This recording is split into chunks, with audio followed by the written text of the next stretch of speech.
Hey, Joe. Hey, Mike, how are you?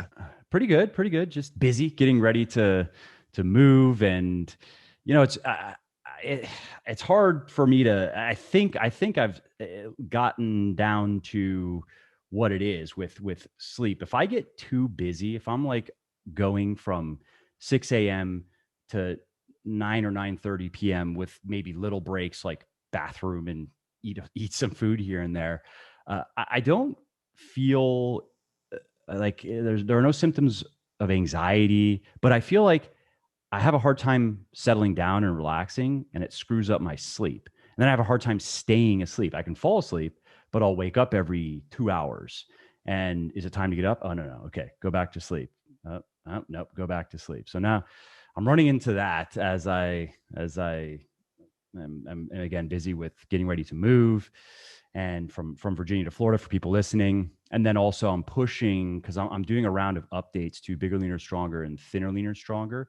And I really want them done really as soon as possible. I would like to have all of the new material live by the end of August. And to do that, I have to work on those projects every day, really. And so sometimes, like yesterday, I couldn't start until 8 p.m. It was just I had to take care of other urgent things, whereas those things are not urgent; they're just important. And anyway, so Mike, why is it as you get older, when you have chances to sleep in, you can't sleep in? Like I had Sunday, I had the perfect opportunity on Father's Day to sleep in a couple more hours, and I was wide awake at 7 a.m. Didn't I take I advantage of it haven't, all. yeah, I haven't slept sleep in. I mean, I haven't slept for more than 6 hours straight. I can't remember. I actually can't remember the Yeah. last time. It's Yeah, I know been we talked about this on my podcast. Kids, man, I swear my beds in my house are arranged in this way where, or our sleeping habits. My son comes in my room. I leave my room in the middle of the night, go in the guest bedroom. He comes in there. My wife comes in there, and throughout the whole night, we're switching beds like 3 or 4 times. Like sleep is horrible. And he's 9 years old. I'm like, when is this gonna end? At some point, I can't imagine when he's 21 and he's still laying in bed with us. But it's fun for now. We're trying to embrace it. But man, it's definitely hard on the body not getting the sleep. Yeah, I hear you. Last night, so my daughter, she's 3. She has not committed to sleeping in her bed just yet. And so she wanted to try it last night. So my son actually laid with her. Okay, she's asleep. And I could then sleep in my bedroom with my wife, but I knew, I'm like, there's no way. It's Romy. She's not gonna make it. So I was like, I'll just go to the basement, where I also just don't sleep well ever for no good reason. I don't know why. The Yeah. basement is cool. It is dark.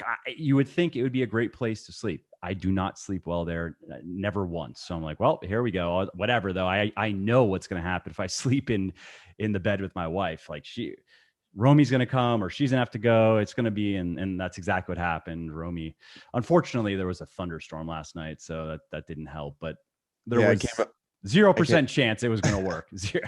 I came home from the Cubs game last night.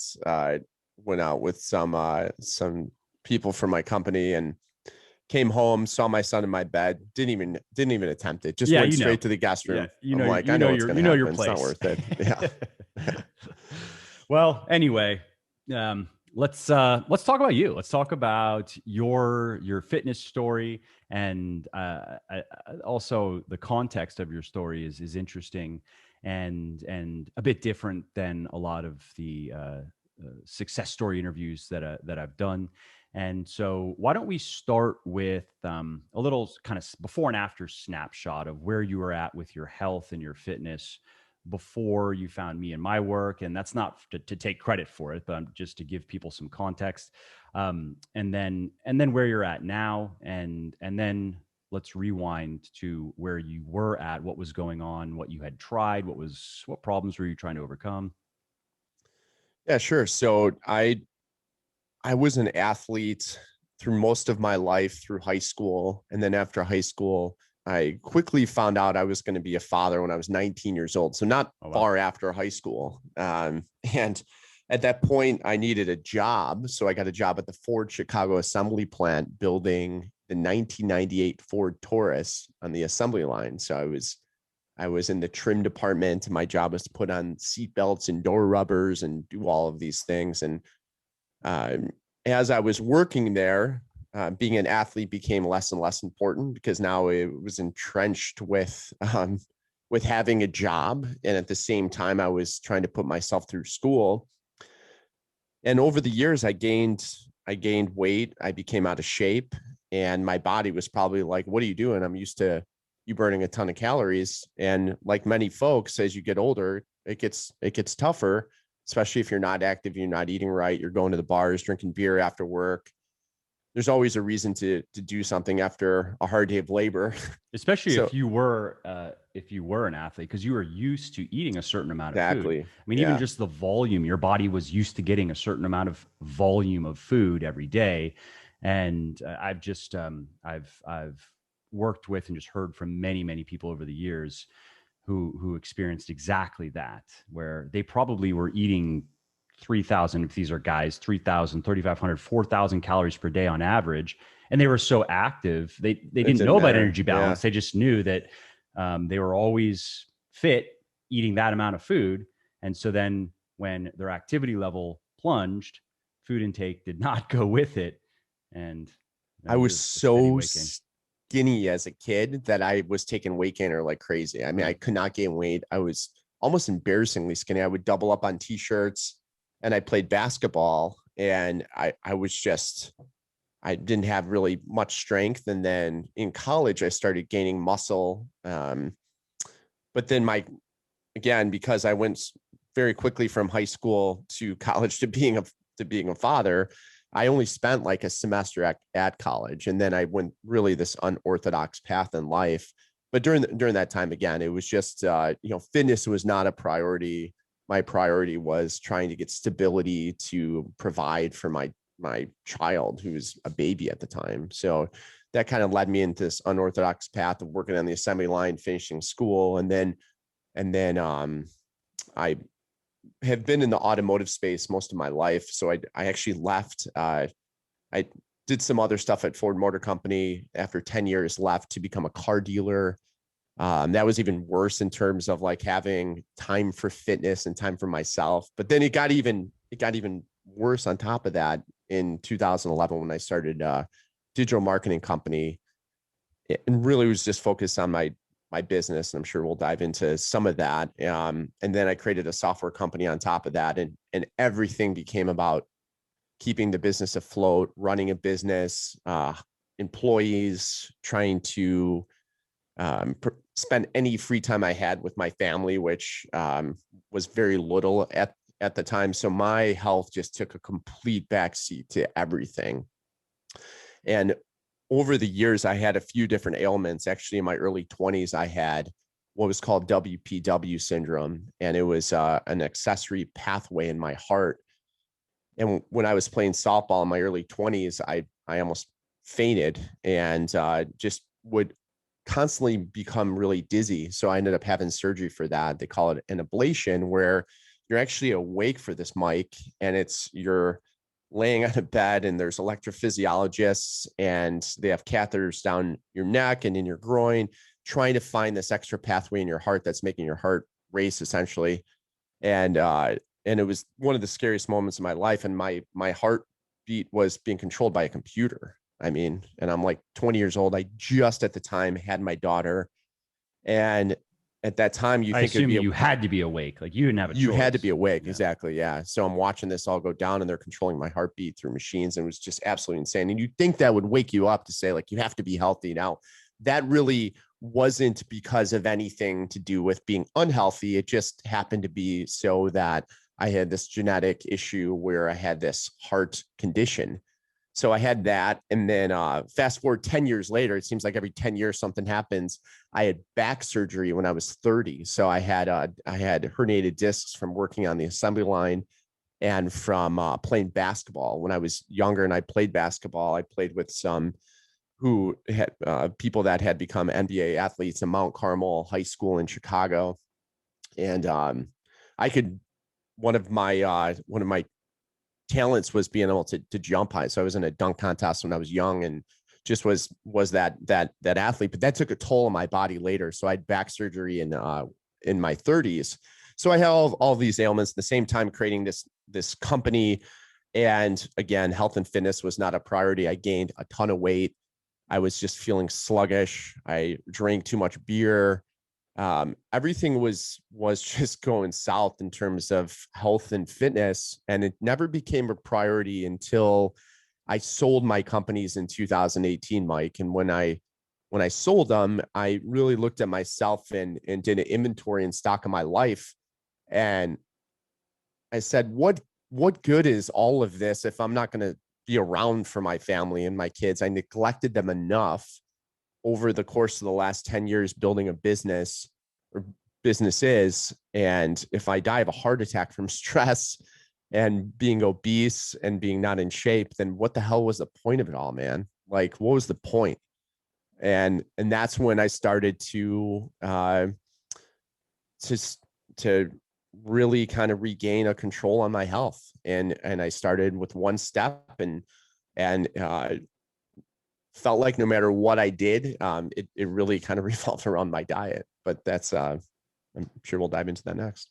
Yeah. And in terms of specific details, kind of before and after, what does that look like? I mean, that can be numbers, of course, but there also is the qualitative side of things where if your body's not feeling good, life is not nearly as good. I mean, Yeah. shit, as I get older, it still amazes me. I was telling my wife the other day, it's ridiculous that you can sleep well, take sleep, right, for weeks or months on end, like every single night, and then one night of bad sleep and you just feel like 50% half of your cylinders just are no longer firing. One night of not even Yeah. terrible sleep, just kind of like, you slept 6 hours and it was a little bit shitty, and it's amazing to me. It's such bullshit.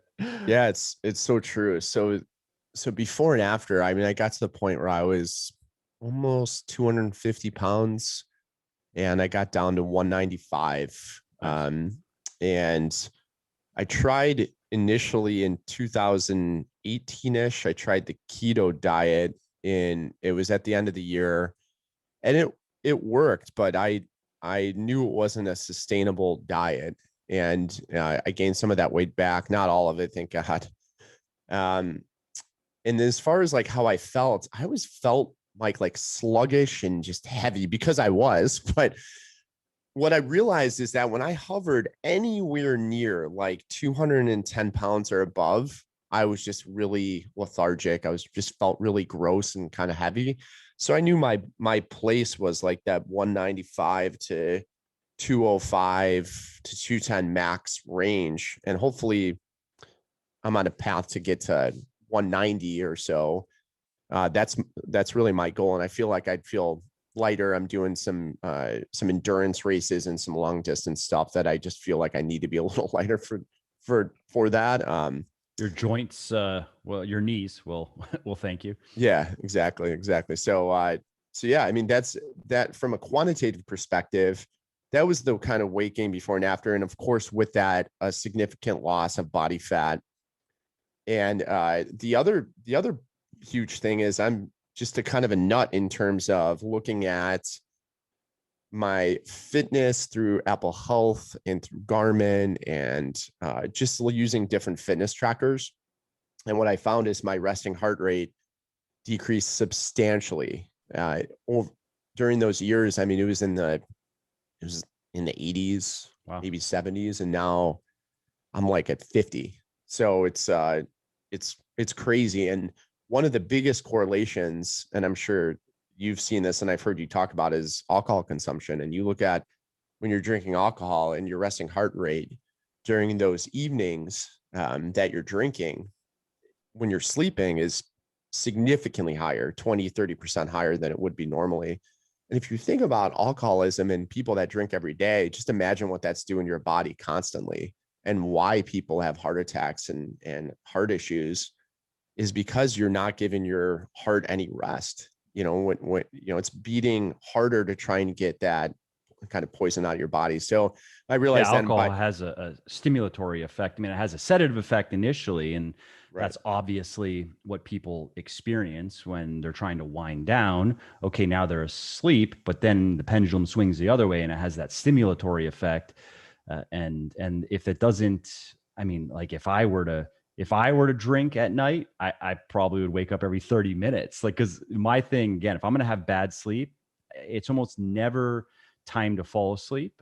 I'll fall asleep fairly quickly, but I'm going to wake up like after every sleep cycle. That's a bad night's sleep, or maybe after every 2 sleep cycles. So if I were to drink, but that's the insidious part of it is people, if they don't know that, and if maybe they don't even have an increase in wakings, but that stimulatory effect can disrupt just your body's natural phases of sleep that it goes through. And so then you can be in bed for 8 hours or longer, but not feel rested and not know why.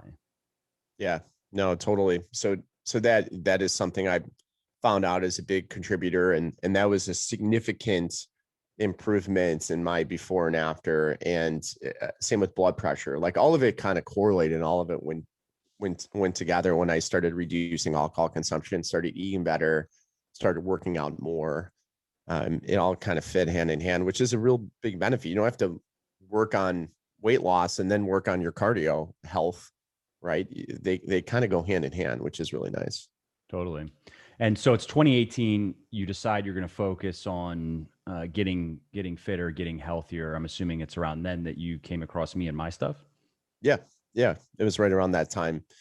And what I like about what you preach, Mike, and your the education that you provide is very practical, very pragmatic.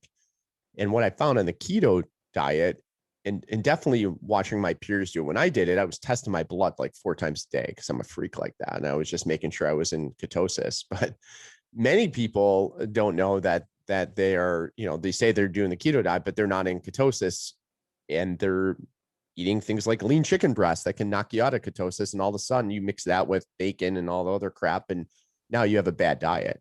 Yeah. So when I was Yeah, I've doing, I talked was about that originally, I mean, you know this, the ketogenic diet, I mean, it's really a medicinal diet. It was created to help people who have seizures, but the proper keto diet, again, as it was originally conceived, is not high protein, high fat. It was low protein, very low carb, very high fat. If I remember correctly, protein intake was supposed to be no more than 20% of daily right. calories, I think. Yeah. And just Yeah. because, like what you just said, is there is an insulin response to protein. A big bolus of protein actually produces a similar insulin response to a bunch of carbs. But just imagine you're eating all that fat and you're not in ketosis because you're eating too much protein, right? And all of a Yeah, so sudden you're now you're suffering, just you're suffering for nothing. I mean, right. I would say even if you're doing it right and you're staying in ketosis, uh, uh, the real benefits of that diet in the context of healthy living are unknown. Meaning, if you exercise regularly, especially if you have a combination of exercise, you do some strength training and you do some cardiovascular exercise, and you make sure that you are getting your micronutrients that you should be getting. And so that means eating a variety of nutritious foods, maybe even supplementing in addition, just to make sure there are no holes. And if you have your body composition in a healthy range, you don't have to be jacked or I mean, obviously, if you get too lean, it's unhealthy, but you don't have to have a six pack per se to be healthy. And if you're managing your stress properly and getting enough sleep. So if you're doing all of those things, I don't think that it is evidence based to say that, oh, yeah, if you do those things and do the ketogenic diet, you're going to supercharge your health to the next level. What you could say is if you take somebody who is your average American, eating very poorly, no exercise, doing everything wrong, and you put them on a ketogenic diet, you're going to see some improvements. But how relevant is that really to a lot of the people listening? Not very relevant. And even if you took those people and you said, okay, you could do it that way, you could just get rid of all of these foods that you like to eat, basically, and maybe there are some additional benefits, bringing down inflammation levels that could be associated with the ketogenic diet. You could do that, or you could take this flexible dieting concept and you could do it that way as well, and you could lose the weight. And I would say that objectively speaking, the health outcomes, if you were to look at whatever biomarkers you want to look at, are going to be very similar. There's probably not going to be any major difference, even with glucose response, insulin sensitivity. And the person is almost certainly going to enjoy the flexible dieting approach a lot more.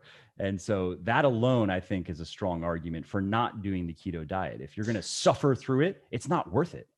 Right, 100%. It's just like the caloric restrictive diets that someone's like, yeah, I'm going on this diet. I only can eat 100 calories a day, and I'll take yeah, I some lost I'm like going to X take amount some of weight. I'm like, HCG hormone as well. yeah, it's like no shit, you lost weight because Yeah, you you're in a had one caloric chicken breast a deficit. day. Like that was it. That was your I fare. mean, and that's the thing. I don't. I mean, some of this stuff is such common sense. So going back to what you have in your book and the things that you talk about, it's very pragmatic, right? You can eat whatever you want within reason. And looking at that and looking at your macros, making sure you not have enough protein, that's it. Like making sure that, for me, I like tracking initially through MyFitnessPal, and just because I wasn't eating the same lunches or dinners. Now, if you eat the same lunches or dinners, there's no need to track. The same breakfast I would have every day, which would be a smoothie. I would fill it with vegetables and fruit and protein powder. I take about 50 grams of protein or so. And then I would have my lunch and then dinner. And then I would have a snack. That's pretty much how I did it. And really within those parameters, I ate whatever I wanted. So if I wanted a burrito, like that was fine as long as I tracked that at that time and made sure it fit within my macros.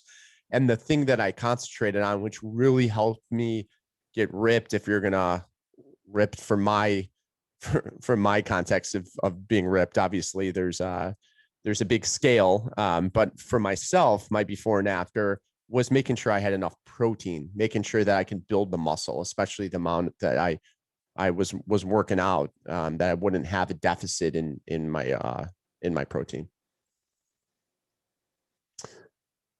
Well, it's evolved over time. So initially, what's funny, Mike, is that the house that I'm living in now, which is in the Chicagoland area, I had built this really awesome weight room, and I didn't even use it for like years.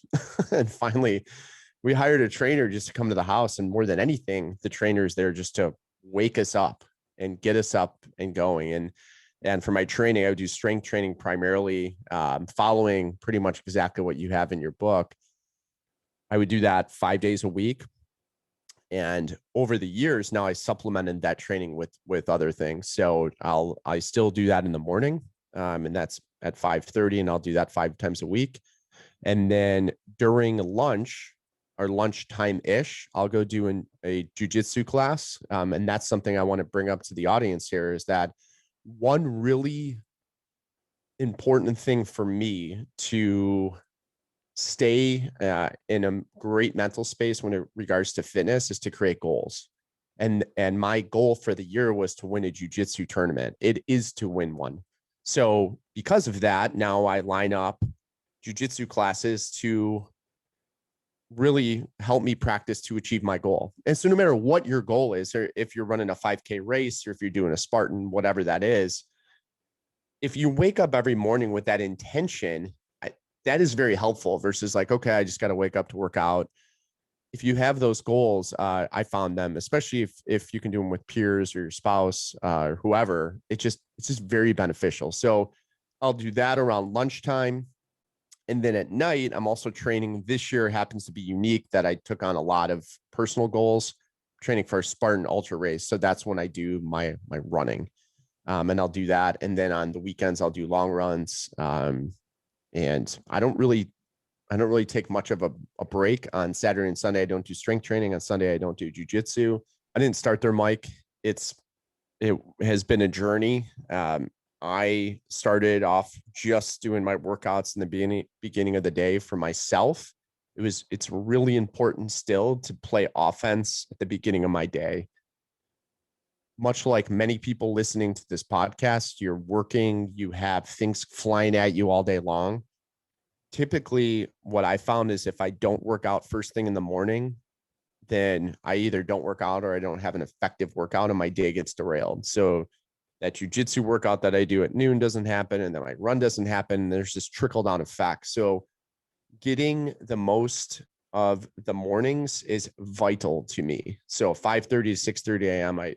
I'm working out, and then I'm starting my day. And the cool thing about that is when I'm done working out, I have this great space of like 2 hours to like get stuff done before I start my work day. Yeah, yeah, I'm the same way. That's one of the reasons why I train. I don't train that early. I've done not that early, but I've done around 6. Like get to the gym around 6, and I liked it for the same reason. I didn't like that I did notice a drop in my performance versus later in the day. Like it was noticeable regardless of pre-workout, regardless of a pre-workout meal. But I liked that it was done, and it was just a good way to start the day. Now it's a little bit different. So I wake up at 6:30, depending on when did I go to bed. I'm usually in bed 9:45 to 10:15. And also, how did I sleep? If I'm sleeping fine, I'll be in bed for 8 hours, but I consistently do that now. Whereas when I was younger, I didn't have to because I just slept better and I seemed to need less sleep then. So, but I'll get up and then I like to read first thing in the morning. So I'll go sit in my infrared sauna. I'll read for 45 to 60 minutes, maybe a little bit longer. Then drink some espresso, have some fruit, just some pre-workout meal. I'll get to the gym at about 8 or 8:30. And I kind of miss the earlier, because then I would go from there to work, and I feel like I'm getting an earlier start on my work. But the consistent reading is also important to me, and I need to make that time. And I prefer to do it first thing in the morning rather than I usually will do a bit more reading at night, but I find that it seems to be more productive early in the morning when I'm fresh, as opposed to at 9 p.m. after I've been going all day. Right. And so that's what I Hey, do now. hey, Mike, what are the things that you're reading Uh, in the morning typically? so I read. I've shared this before. So I have probably a. It's going to sound pretty overkill to most people. So I have two different kind of genre rotations that I work through, right? And I'll read 1 or 2 books in one of these genres, and then I'll move to the next, rinse and repeat. Before I read a book, I always look for a book summary. So Blinkist works for that. InstaRead works for that. I have a few of them. Most of them are on Blinkist. The summaries are not very good. I would not recommend. It's not the same, just reading a summary versus reading the Yeah. book. But Yeah, what I I've agree. found pretty consistently is if I don't like the summary, if I read through it and it doesn't stimulate me at all, if I've made no highlights, then, and I've done this intentionally where like a book sounded interesting, go read the summary seems lame. Read the book. Yep, it was lame. And so after several rounds of that, I've now just accepted that if I don't like the summary, if I read the book, I will get something out of it. Probably, I'm going to probably pick up a few things that are interesting that I can add to my grist file. I call it, for just random ideas for writing and thinking, whatever. But it's just not very productive. Like takeaways per page are just low versus a book where I like the summary and it's clear to me now. I've made highlights. I've already gotten some things out of it. Then I go read the book and I get even more out of it. And so that's how I choose books, because I can only read so much. I mean, I'm never going to finish my to be read. I have lists on Amazon that go forever. It's just not going to happen. So I'm just trying to get the most out of that time. And so for my genres, instead of like when I was younger, I would just follow my interests just randomly. Like all of my reading was whatever I wanted to learn about. I would just go read a bunch about that until I felt like my itch was scratched, and I would move on to the next thing. And that's fun, but not goal oriented. And so where I'm at with my life right now, I have very specific goals, and so I read mostly in service of those goals. And so, for example, my work genre rotation is marketing slash persuasion. I guess you could probably put sales in there as well, but it's usually marketing persuasion stuff. And then business slash work slash leadership, then health and fitness, then art, creativity, writing. And my personal genres are biography, history. So the personal are just stuff that I just like, and I feel like maybe Yeah. makes me a better person. Whereas the work stuff is what I'm reading to try to build my businesses faster and do better in my work. So personal is biography slash history, and then I just call it be smarter slash better. And that's pretty. I guess you could say it's self-help slash self-development, although I don't read much self-help, self-development, because I find a lot of it very derivative. And you read enough of those books and you just come across the same basic concepts again and Agree. again, and it's just not very productive. So I'd have to pull up my Amazon list to give some examples of what's on that, but it's not your typical um, Jim Quick brain tricks book or whatever, right? Because I don't find that stuff very helpful. And then I have fiction slash literature slash poetry. And then I have financial slash just miscellaneous. So there are sometimes just random books that I feel like reading that go into that bucket. And that's so I move from the work over to the personal, back to the work, over to the personal. Again, read one or two books in each of those genres and read a bunch of book summaries along the way to find books that are actually worth reading. And that's it. So again, I like to I try to get through, I mean, summaries, I get through a lot, probably, I don't know, 50 to 80. I don't even, I mean, trying to look right here. Yeah. So far this year, I've gotten through maybe 50 or so. So it's probably going to be 100 plus by the end of the year. And then books probably will be about 20. Also, because I am a slower reader probably than most people, not because my comprehension is slow, but because I spend a lot of time in the dictionary. And I've talked about this and written about this as well. I spend a lot of time looking at words in the dictionary and clarifying definitions and coming up with sentences and checking my understanding of words. So if I come across a word, and if you were to ask me, all right, Mike, what is the definition of this word in this context? And give it to me quickly. Don't sit and stumble around for a minute and Mhm. then come up with uh, a very vague, invented, trying to extrapolate from the context type of definition. I like to be precise with my understanding. So if I can't quickly give a precise definition to the word, then I'm gonna check it. I'll do my best, right? So I'll say, okay, this is how I would define that word, and then check it. And I would say it's probably a coin flip, 50-50, right versus wrong. And so I've developed a good sense for words and for my vocabulary and my understanding. And so I think that's very productive. And again, that's a tangent we probably don't need to go into right now. I have written about it and spoken about it previously. If people go to legionathletics.com and search for probably read, I mean, I'll pull it up while I'm talking. It'll come up. I don't remember the title of it, but I share my little system and why I put the time in, because if I were to be less rigorous about it, I could get through more books, but my understanding of the material in those books would be worse. My retention would be worse. My ability to use Yeah. What's the point? exactly, my ability, it would really just to be, it would be like a virtue signal, like a status signal.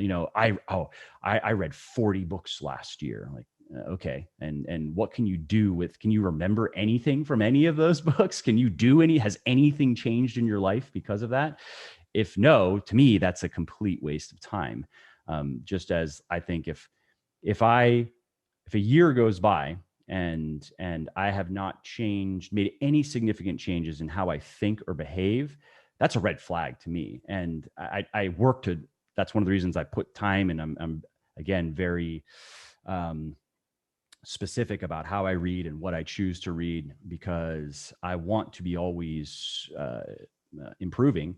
And for me, I just think that is the correct estimation of what it takes to continually improve.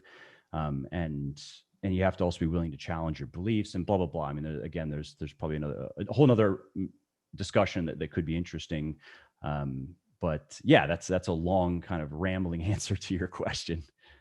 Yeah. A tip for those folks too that don't feel like they have the time to read is, one, you obviously can make time for whatever you want to make time for. But if you are trying to work out and read and you have a limited amount of time, listen to an audiobook. And when you're running or when you're working out, just make an audible note. You can say, hey, Siri, create a note, and then make a note of whatever point that you want to document. As soon as you're done with it, the book will continue on. And if you keep doing that, and all of a sudden at the end of the book, you look at your notes, you'll have pages of notes.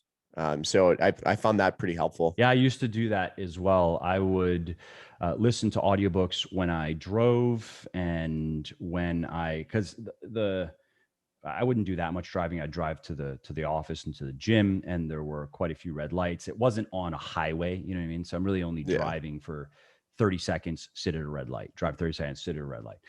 So I would do that. And I would also, though, I would have the Kindle. So I read on my phone. I use Amazon's ecosystem. So I would have the Kindle book as well. And then what I would do is I didn't try making voice notes. And I really like, though, that with Amazon's Kindle books, you can Yeah. make all of The your highlights. highlights and all of your notes, and then you can easily just export all of them. And I have a whole thing I do with all that as well. And so what I would do is if I'm reading and there's a word I want to check, I pause it and I would use just like voice search, define blah. And if I have to dig through the definitions, I would just wait until I'm coming up to a red light. Like use judgment to not drive like an asshole, right? Or maybe I'm at the red light. Okay, look for the word. Also highlights. If I liked something, then maybe I'd listen a little bit further. But if there were two things, then I would pause, wait for when I can flip over to the Kindle book, make my highlight, make Yeah. note. So it was obnoxious in that it's more enjoyable, obviously, to just sit there and listen, but it was more productive. And so I used to do that, but now I don't drive as much. And I also found that I just like to read more than I like to listen to anything, actually. I just prefer to read. And not that that's a great reason to stop doing it, but I just started using the time that I would normally listen to audiobooks to either do vocabulary flashcards. And that's like a whole different thing that I do. And it takes a bit of time. It takes probably an hour a day. So I do that usually when I'm driving to the gym because I just glance at my phone. Okay, what is that word? Blah, blah, blah. And then I do it while I'm working out in between sets. So by the time I'm done with my workout, I have my flashcards done. And then otherwise, if I have time where I would listen to something, like when I do cardio, although half the time I save work calls for cardio. So if I have to make calls, it's probably going to be on Yeah. the bike, an upright bike. However, if I don't have any calls to make, I'll either read more or I'll find podcasts or interviews that I want to listen to, and I'll just do that. And then I'll make notes in Google Keep is what I use for that, which I use as just a catch-all.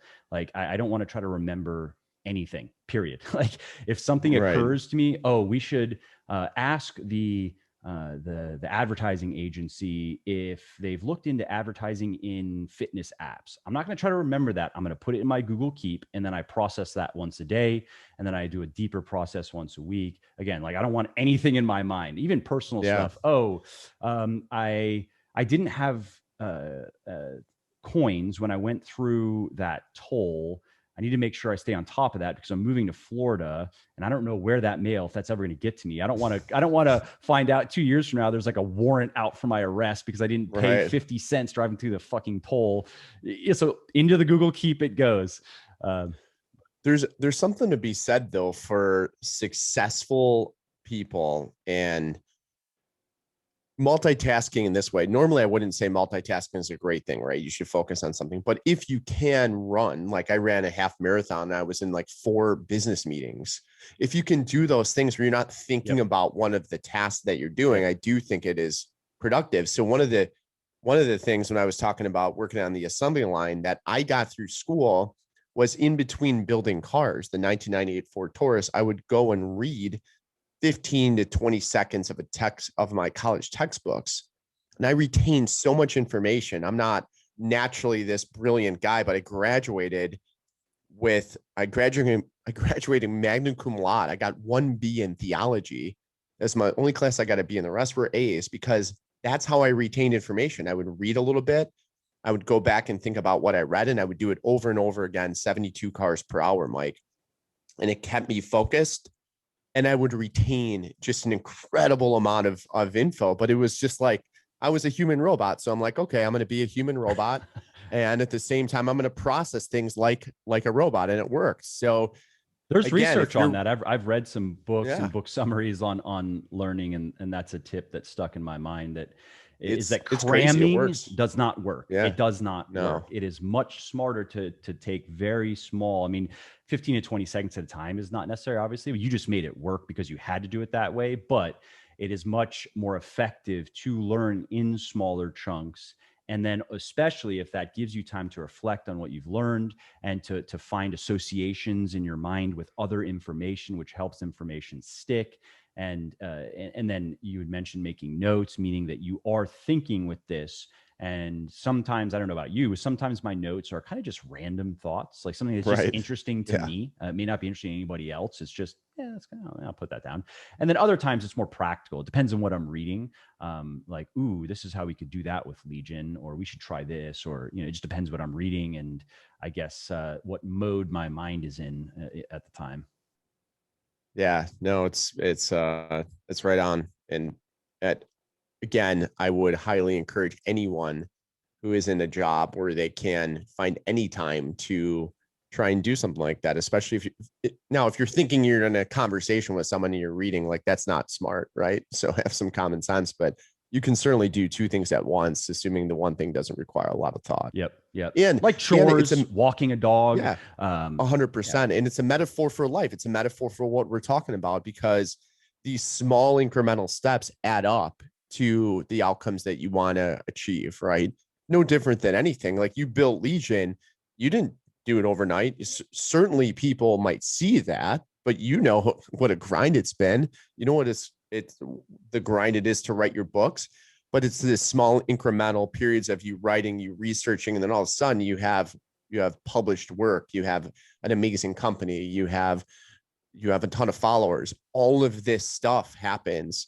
It takes years and years and years, yet it feels like it's overnight. Yep. And it can, like you just said, it can appear to be overnight, especially in the case of business and marketing. And that could be marketing a brand or a personal brand, where if the business, let's just say business, if it's going to break through, if it's going to reach that critical mass where it really actually becomes self-sustaining, becomes profitable, and the systems become scalable, there's a point where a lot of people start learning about it, and it appears like, oh, you're everywhere now, and you went from nowhere to Right. and just because of the optics of stuff like media, for example, it can appear, because I'm getting more mentions in the media, that things must be blowing up, or because we are working with more influencers online who have overlapping followers, then the people see, oh, this person's talking, this person's talking. So again, it creates that illusion that everyone's talking about, oh, wow, it happened Yeah. overnight. Well, one, that's not always the case, because, for example, just because you're getting mentions in the media, that doesn't necessarily correlate with success, any metric of success.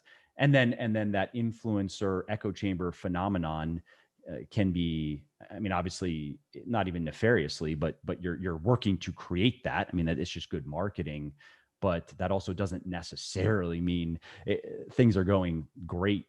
It's kind of funny, because I've experienced a bit of what you're talking about, especially again when, okay, so I have a book deal with Simon and Schuster, and people think that's so cool, right? And I understand. I'm not saying that, I'm not putting anybody down for thinking that, but ironically, if I mean, to me, what's more difficult is selling. I've sold 1.5 million books as a self-published author, and I don't care. I don't take myself seriously. I'm not even saying that to brag. I'm just saying that's what it is.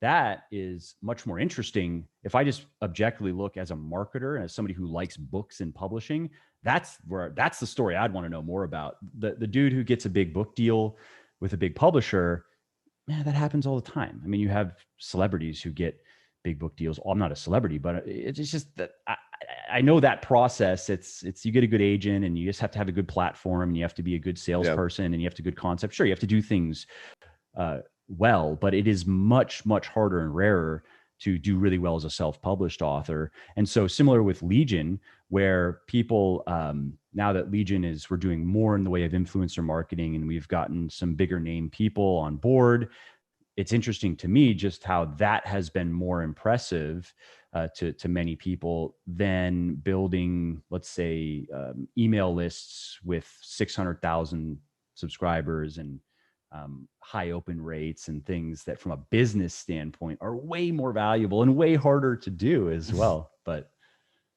Yeah, I mean, building an audience is the hardest thing. But like you were talking about before, you have this deal with Simon and Schuster, but you had to Yeah, create 10 that's true. books, Mike, for the last decade, right? So it's like, think about things. I always think about an iceberg, right? Like, so much of it is below the surface, but you don't see it. You just see the top, and all of a sudden, after a while, like, it will start peeking out. And that's life, man. And everything. I don't know one thing or one person that has been successful overnight. It appears that way, but it's just not a reality. And that going back to what we're talking about, it's like, it's health, it is getting fit, it's getting in shape, it is training for a race, it's trying to compete in a jiu-jitsu tournament in your 40s. Like, it's all these things that are not going to happen overnight. What are your thoughts on, you look back on your journey as an entrepreneur, neglecting your health? What would you have changed if you were to go back? And the reason why I'm asking that is, maybe your answer is just like, oh, I would have put more time into my health. But I'm curious, just having at least a bit of firsthand experience, where would you have, how would that time have worked? Because I'm assuming that you were working basically all of the time. And I still work a lot. I probably average 60 hours a week right now. And in the past, it's been even a bit higher, 55, 60 right now. I mean, I'm working 7 days a week, all day and after dinner on the week nights, and then putting in probably a solid 10 to 12 hours on the weekends right now, because again, I'm trying to like uh, churn through some of this stuff that I just want done right away. But in the past, I was working even more than that. Like Saturdays were an all day, 10 to 12 hour day. Sundays were half days, and blah, blah, blah. And I always made time for the workouts, but I could also say that's part of my job. Um, what are your Yeah. thoughts on that? Like, do you think if you going back, if you would have made time to keep your fitness in a good place, that would have then meant that you wouldn't have made it as far in, and if that's the case, would you say, nah, I still would have done it the same way because I'm in a pretty good place now where, Yeah, it's really a good question. I haven't thought about it because I don't think much about the past, because I always take a stance of whatever happened to get me to the place now where I sure, can make sure. decisions. So But when I but I look think it's back, important to take lessons yeah, away from. yeah. So the one lesson that would correlate a bit to that question would be this idea of like being more present. So I would spend a lot of time. I would spend my mornings working, my afternoons working. I would physically go into an office. I would come home and I wouldn't be present around my family. I'd be there, but I would be thinking about work. Yeah, or checking Because your again, email every 10 I minutes. created 100 million plus uh, company from nothing. I was bootstrapped, and I was worried about everything to do with the business. So I didn't have time to, in my mind at the time, I didn't have time to do anything else but that. They would go to sleep, my family would, and I would work until my laptop died. That was my regimen for years. Like, it took multiple years. Now, here's what I would have changed. That work ethic is not sustainable to most people. So when I started growing the company and I had employees, they would emulate me, and I would never take off. So I'd be on vacation, but I'd be working the whole entire time. I would be, and they would see that. So they never thought it was okay to take vacation. And consequently, some of them got burnt out. I would go back and change that. I would make it evident to them that it is okay to detach. I would detach, or at least not make it as obvious as I did that I was never detaching, right? Because it's easier said. That would have been It's funny. easier said than Pretending like done. you're on, like Yeah, get the pretending. Yeah, picture. All right, I got to go back and do some yeah, stuff now. exactly. Or I just wouldn't email them necessarily, Yeah, right? right, But right, right. but you still have You're bills to scheduling pay, cash emails to flow go still an out at issue. 10 a.m. instead of 10 p.m. That's a real thing. Like, I would have done that, because when you send something on a Sunday morning at 5 a.m., people are like, oh shit, there goes my Sunday. And I would rock people's Sundays, Yeah. because something wasn't going right, or I was upset about something, or whatever, like, name it, like, shit happens, right? So that's something I would have changed. Now, if I would have changed that, would I have created more space to work out and to be more healthy? Probably. And now what I'm telling my team and what I'm trying to emulate and show by example is like, no matter where you're at in your fitness journey, no matter where you're at in your health journey, you can start to make these small incremental Yeah. steps. And guess what? You can make time for it. At the time I thought you couldn't, you can, and you just have to make it a priority. And that priority, you got to look at it as it's your life, man. Like you will not survive. Like I would have had a heart attack. I would have died. Like I'm convinced I would have, if I would have just kept going down that path and not pausing and saying, okay, what am I doing this for? So I highly encourage anyone listening to this to reflect on where they're at, what's important to them, and make time. I don't care if it's even going for a walk or just looking at what you're putting in your body, reduce your drinking, like start somewhere. And then what happens is, you know, Mike, you start to get these small wins and they compound themselves, and you get what I call the power of streaks. And if you can go like a few days without either doing something that turned into a bad habit, or you start to create a good habit, you start to build on these streaks. And I think that's the momentum that a lot of people need. So that's what I would tell my older self, or my younger self, I should say. Yeah. No, I think it's good advice. Well, hey, this discussion, this has been a lot of fun. And why don't we wrap up with what you're doing now? And I mean, with your podcast, and this is something new for you that is probably fun. Just I'm guessing because you're not doing it to try to make money or build. You're doing it like, sure, you want it to succeed, but you're doing it because you just want to do it. Whereas I'm sure with your work, and I can relate to this. Certainly it's the case with me, where sometimes I get to work on stuff that's fun. Sometimes I have to do a lot of work that's not fun. I would rather not do any of it. I would rather just sit and research and write books and do nothing else sometimes. But you know, you do it in service of this point. It's not just me and my personal goals, but like you, there's now 40 plus people, and they all depend on me doing a good job on things even that I don't want to do. No. And you know, a podcast, like what I found out, it's tough, man. It's a labor of love. There's not this like great ROI, or I'm not even looking for that, to your point, but at the same time, it's a lot of work. And basically what I'm doing now is I had created, just to kind of take a step back quick, I created the podcast. It was a derivative from an event, a yearly event I have called Refuel. And I created it for my employees back in 2017 to give inspiration to them, to get them out of the day-to-day grind of work, and to really allow them to refuel and reflect. And I bring in pretty cool speakers that would inspire them.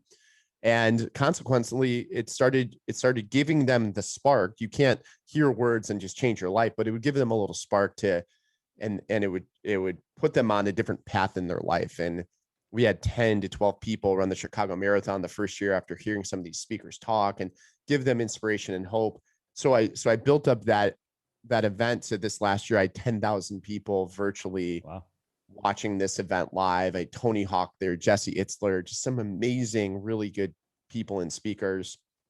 And I raised all the money for this event I give to charity. So I raised $85,000, Mike, in this time period for this virtual event. So the problem with an event, though, and I'm sure you can relate, is once you have it, the next day after, the day after that, it's kind of like you're on stage and now you're not, right?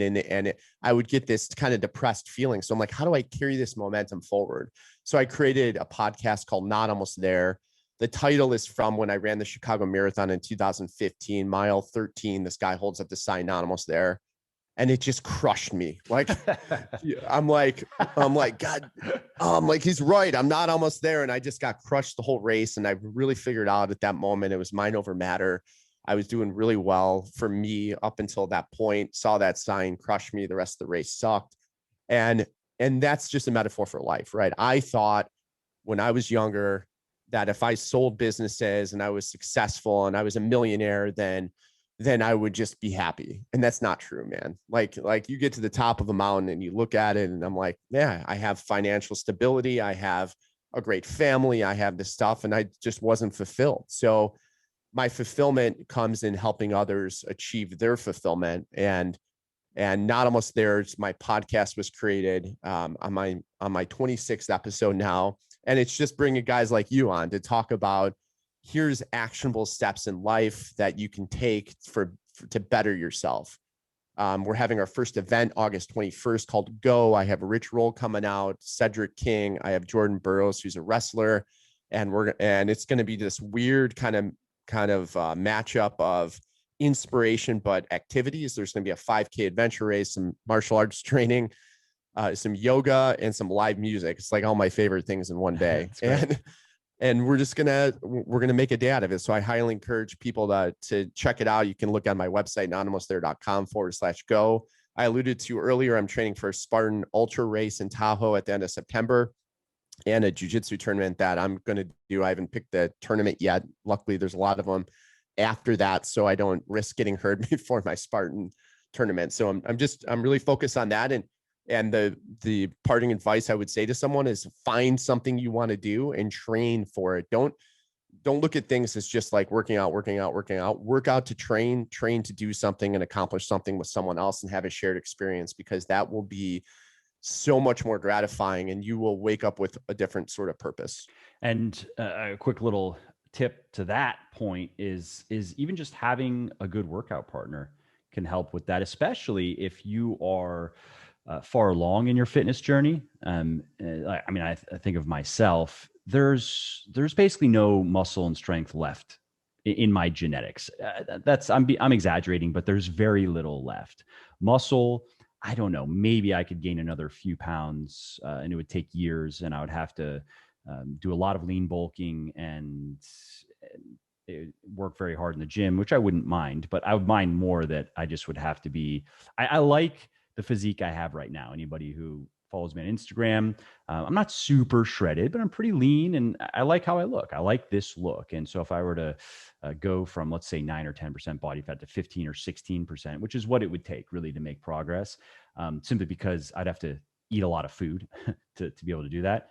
Right. Sure, I could do it, but without a strong, to your point, without a strong goal, like, why am I doing this? I would just be like, I don't like how I look. I don't like how I feel. I've done it before. I don't like how much food I have to eat. I'm always full. I'm not enjoying my meals. It gets to that point where you just feel gross, right? And everybody has that.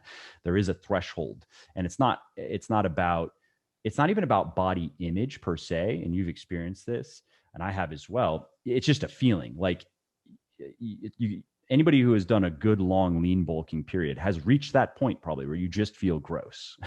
It's not about just having too high body fat. It's like all the food you're eating, you're always full, you're force feeding yourself. That's how it feels. And you're just like, ugh. So I'm just like, it's not worth it, especially when I'm happy where I'm at. And in my training, I have a bit more strength. I'm working back towards some previous PRs. However, I weighed 10 or 15 pounds more when I hit those numbers, which was close to the 3-4-5 benchmark, 3 plates on the bench, 4 on the squat, 5 on the deadlift. I basically was there on the bench on the squat, and I was working there on the deadlift. And then I had hurt my SI joint, nothing extreme, but it set me back. And then I was sick of lean bulking, and that was kind of the end of it. But I weigh again 10 or 15 pounds less now, and so that's a lot in the realm of strength. And so we'll see if I can get back to those numbers. And I like training by myself because I do my flashcards and I can get through that, which I would have to do some other and it's not something I don't really want to like sit in my chair for 45 minutes and do flashcards. I would prefer to multitask that. However, I certainly enjoyed my training more when I had a good training partner who he ran off to Europe to chase after some girl, unfortunately. So not surprising that a woman won out on that bargain. But anyway, having a good training partner makes a difference. Yeah. On that note, I work out with my wife. That I kind of talked about my schedule earlier. I work out with my wife 5 days a week in the morning. She's training for a Spartan race as well. Nice. She's doing the beast, which is half the ultra, which is still incredible. I mean, it's incredible. It's going to be very tough, but I also think it's important to have a goal for you. Like, each person should have their own goal, maybe have a shared goal with someone else, and then have a family goal. And that's what I'm working towards. So like, our family goal next year is to ski the Swiss Alps, like, as an example. Nice. So, it's just every year kind of building on that. That's great. That's great. Well, Not Almost There That's the podcast, right? And then Yeah. .com and then /go. And yeah, thanks again for taking the time. Yeah. Thanks, Mike. Thanks for having me.